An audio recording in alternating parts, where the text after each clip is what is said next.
saying, Dean. I do know what you're saying, but Cindy says, I get genuine texts from Amazon, but with an email too. They're double checking it's me as they're looking after my security. I don't mind.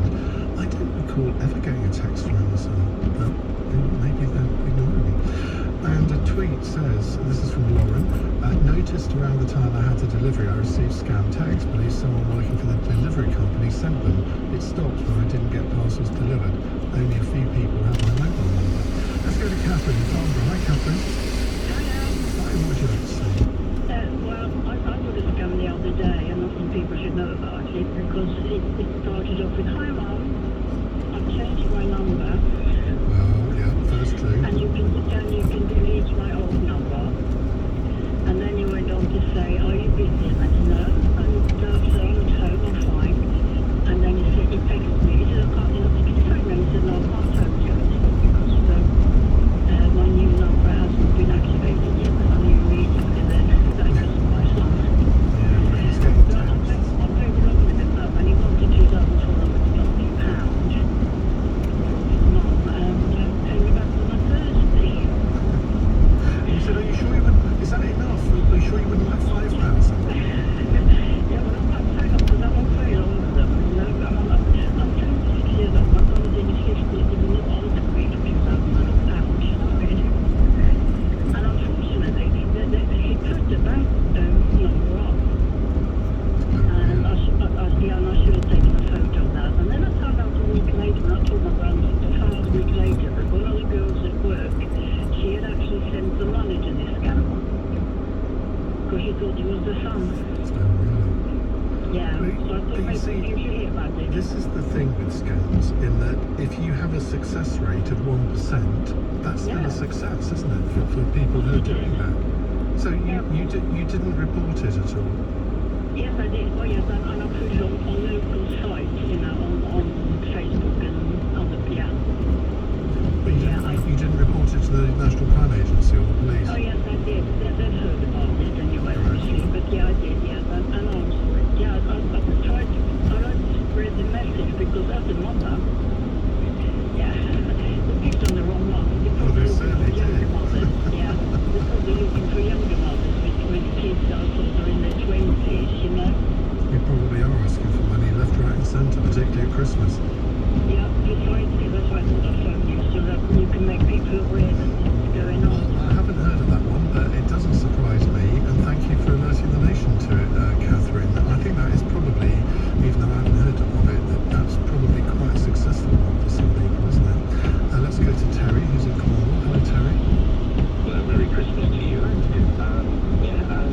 think this is one that people really should look out for. I think the NHS have my mobile phone number in Cornwall, both my GP, but also the local hospital and the vaccination centre. So I've received texts saying, you know, your COVID vaccination is due at this time, this date, etc. And I had my booster jab a couple of weeks ago, 3 weeks ago, and last week I got a text from NHS, and it was saying you are now able to get your. I've had that. In fact, I've had several of those, and I keep thinking, why are they contacting me? I had my booster back in October. They know that. Luckily, I haven't clicked on them. I didn't realise they were scams. So because I'd had my booster, I thought, good, you know, I can now get this pass. So I clicked on the link. It took me to a web page that looked exactly like the NHS. It had their logo, it was the blue colours, etc. And I started to fill in my information for my pass, and it said you have to pay £1.62 for an administration fee, which, silly me, thought was reasonable. So I put in my card details, and there was a box underneath that said bank account details and sort code. It's strange. It dawned on me that it was a scam, and I clicked away from it. But it was very well timed and very well targeted, and it really looked like the NHS COVID pass thing, so people should watch out for that. Well, absolutely, and I'm thinking, I think I got 4 of those texts, and in the end I started to ignore them, but it never occurred to me that they were some sort of scam. Shows how naive and innocent I am. Now. Yeah, right. So did you report it?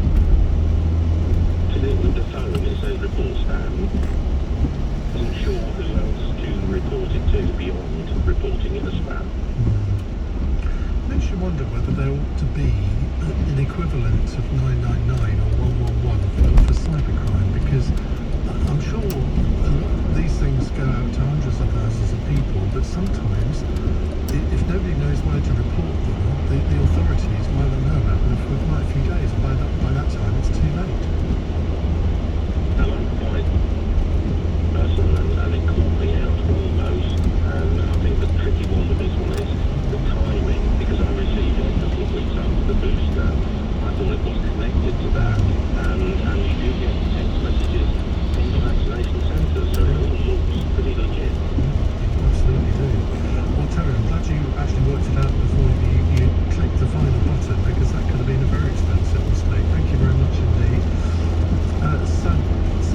You can't just keep your number to yourself nowadays. It just doesn't work.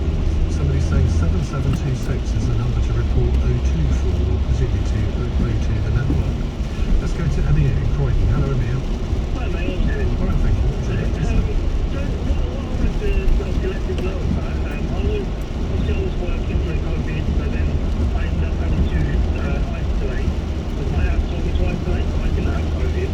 And then recently I've been getting emails saying in the COVID-19 track and trace fund that you'll get £500, £500 payment you would get if you miss work.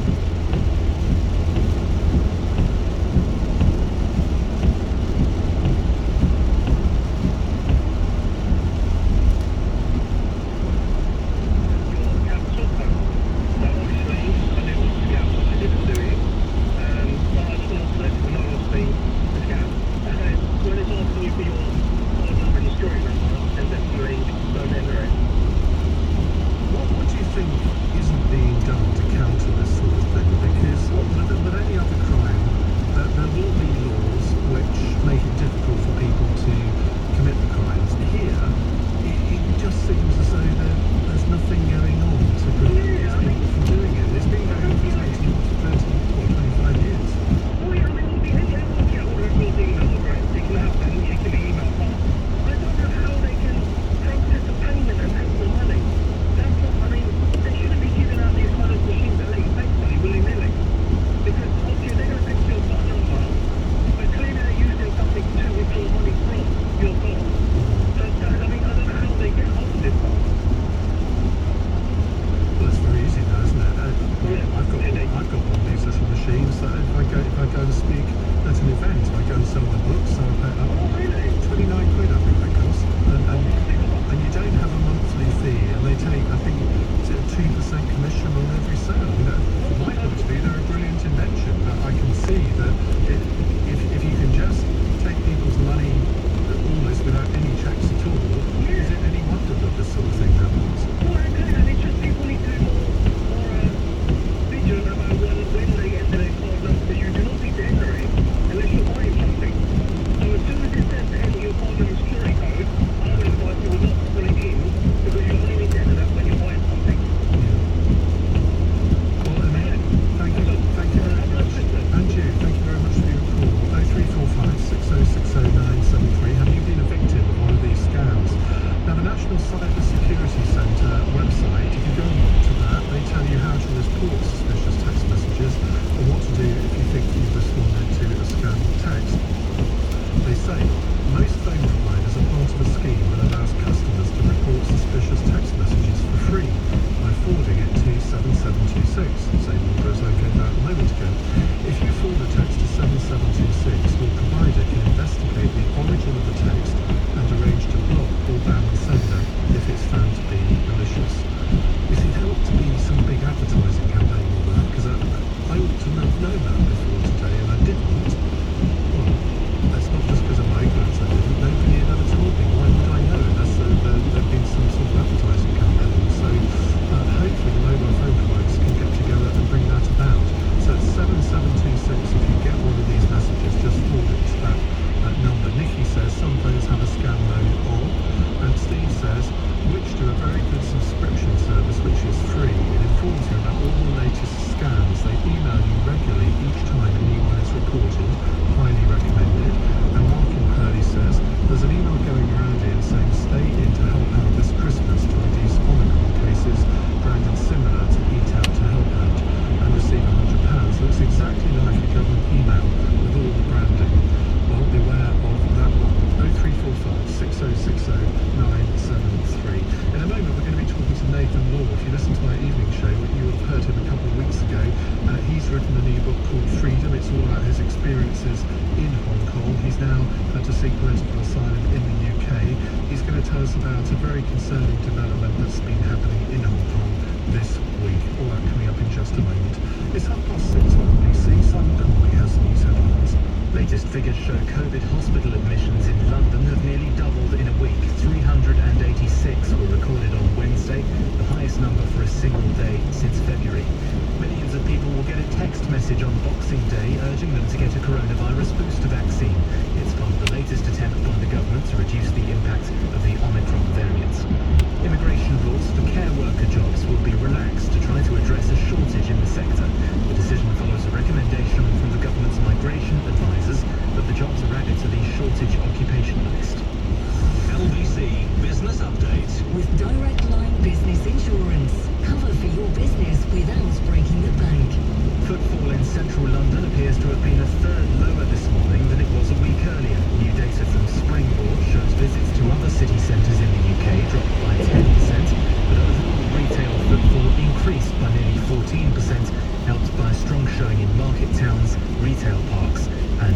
centres. And the weather, rain over Wales and southern and central England will ease later this evening. Clearer and frosty in the north, the low tonight of -2 Celsius. Christmas Day will be cold, bright and windy in the north, cloudier further south with some rain and a high of 11 degrees.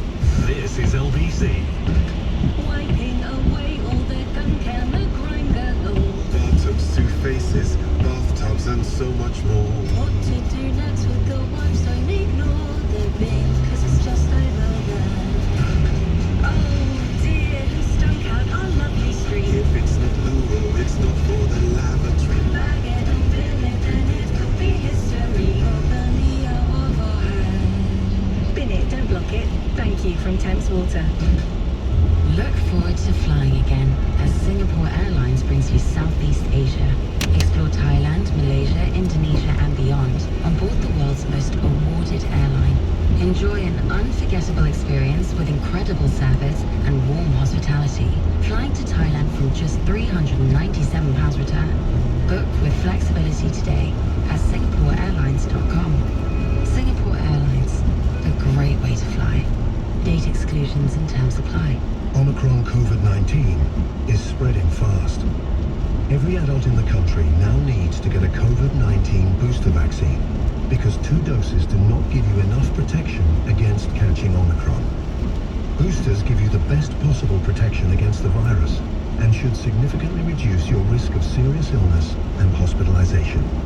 Strengthen your protection and get boosted now. Visit nhs.uk/COVID vaccination. Hello, I'm Jo Brand. As a crisis supporter, I've learnt that Christmas is one of the hardest times to be homeless, and the last couple of years have been tough for everyone. This Christmas, you can give someone who's homeless the support they need. Crisis is providing food, advice, and a place to stay, plus helping people find somewhere to call home. Please donate £29.06 today. Search Crisis at Christmas. Help someone take their first steps out of homelessness. Thank you. Leading Britain's conversation. Ian Dale. Tweet at LBC. It's 6:34. Simon on Twitter says, last year, for the first time in 26 years of work, I was due a tax rebate. Around the time I was due to get it, I was targeted by an HMRC tax rebate scam via text. Luckily, I spotted it. But how did the scammers know? Never had it before or since. They knew I was due a rebate. The likelihood is they didn't.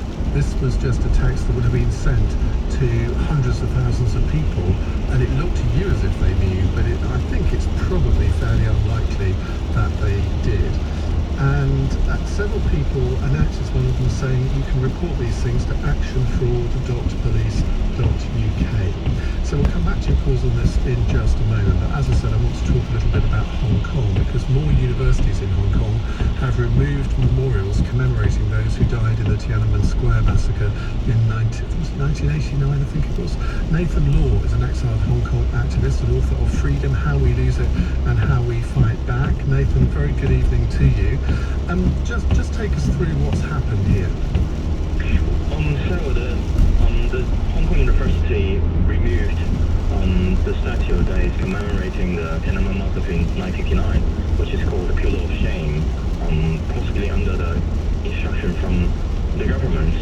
And it was such a terrifying scene. They wrapped it, the statue in a white cloth, and all those workers just dissect them in pieces and then transport them out.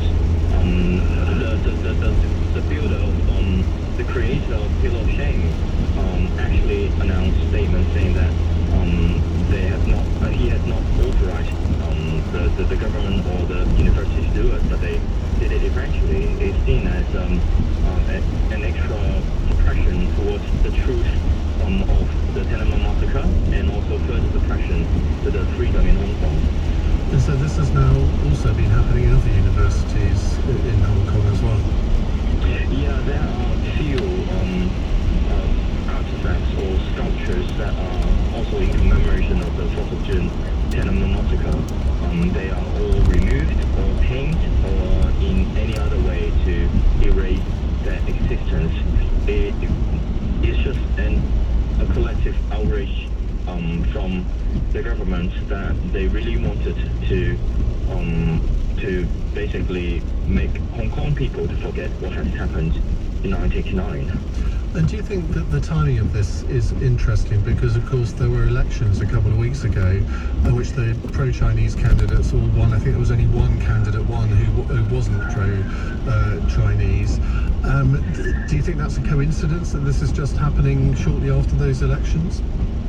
Well, the result of the election, basically all of the legislators are now for Beijing, and also the series of crackdowns on Hong Kong pro-democracy movement, and also jailing of all those campaigners, and this basically erasing memory of the Tiananmen massacre.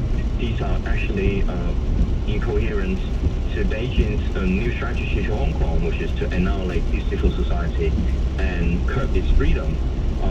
For us, memory is a powerful tool to fight against this authoritarianism.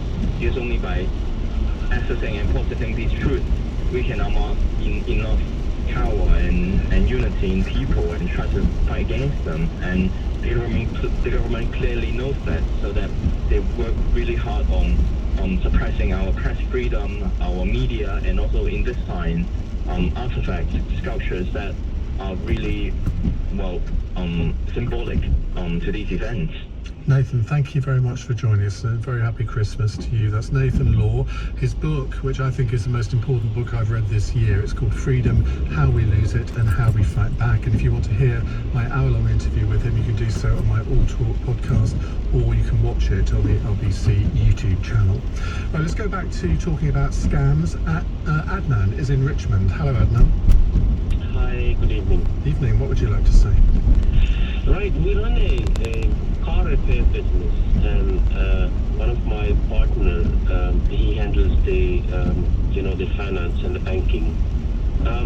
We pay quite a chunky VAT every quarter. So once he got an email, we're talking about 6 months to 12 months ago, so because I was listening to the program, so I thought I'll just let you know, maybe they changed the tech, but it's the same thing. So we just filed a VAT return, and there was a direct debit set up on the account, but he got an email just after the return was filed that you have to pay your money as soon as possible, otherwise you will be fined £1,000 for the late payment. So he was at home, he checked the email, he popped into the link what they said. He said, okay, it's going, but I'm going to pay it, because I think he got into kind of a zone that he thought there will be a fine of £1,000, so I'll pay it now. So he followed the link. Everything was, it says HMRC, bank account, details. He followed, he paid that 11,000 something pounds, and we are happy that it's been gone. So after a couple of weeks, the HMRC got in touch. They said, because he didn't pay through the direct debit, he stopped that one. But they sent a letter saying the payment was not made and we need to pay them. So we got in touch with them. We said, we have paid on this date, this is the amount, and we sent them a screenshot from the bank statement. They said this is not their account. So they tracked the account somewhere in the city of London. Can I name the bank? Probably not, no, if you don't mind. It's one of the big banks, so they found, because of the sort code, they knew which bank, Yeah. And they said, we cannot trace it, and we got in touch with the bank, our own bank, to, look into this. They said we cannot share any information about the third party. We got in touch with that bank where the account was. They said they cannot release any information, and we had to pay HMRC at the end what we owed them, and we lost £11,000. Till now, we didn't get anything back. They don't want to hear about it. Bank don't want to give any information to us, and this is where we are. It's just an email.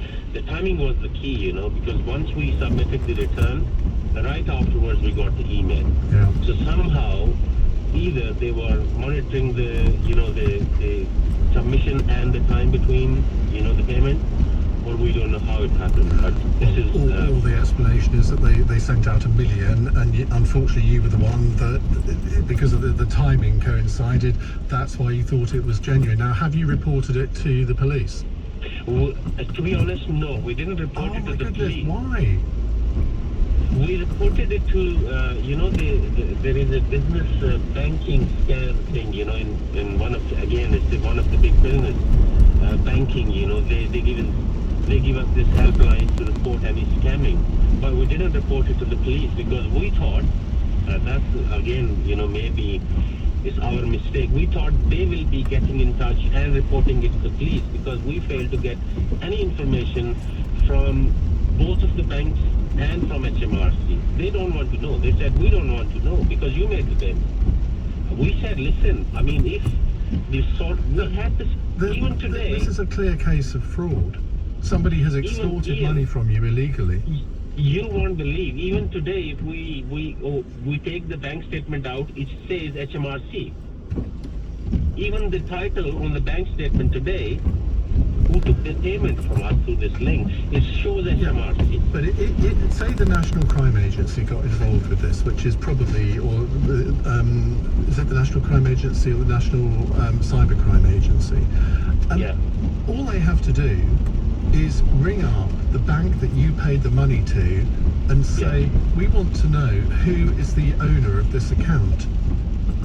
And it's sort of, to me, that seems an open and shut case. Now, I'm not saying that you will necessarily get the money back. I think there is a strong case for you to do that. But I can't I can't understand why you wouldn't have reported it to the police. And the problem is, you see, I think a lot of these scammers, that they know, obviously, you phoned us to tell us about it, and I'm really grateful that you have had that. But there'll be a lot of people who are actually really embarrassed that they've been caught up by one of these things and fallen for it. And you can understand that as well. And that's what they rely on. They rely on, for all I know, this account may well have been shut now, and the people will have disappeared, and they're completely untraceable. But that's why, as soon as something like this happens, you do need to report it to either the National Crime Agency or the National Cyber Security Centre. Thank you very much. We were being naive, we thought it would have been enough for us to, make some noise to our bank to reclaim this money back because they have a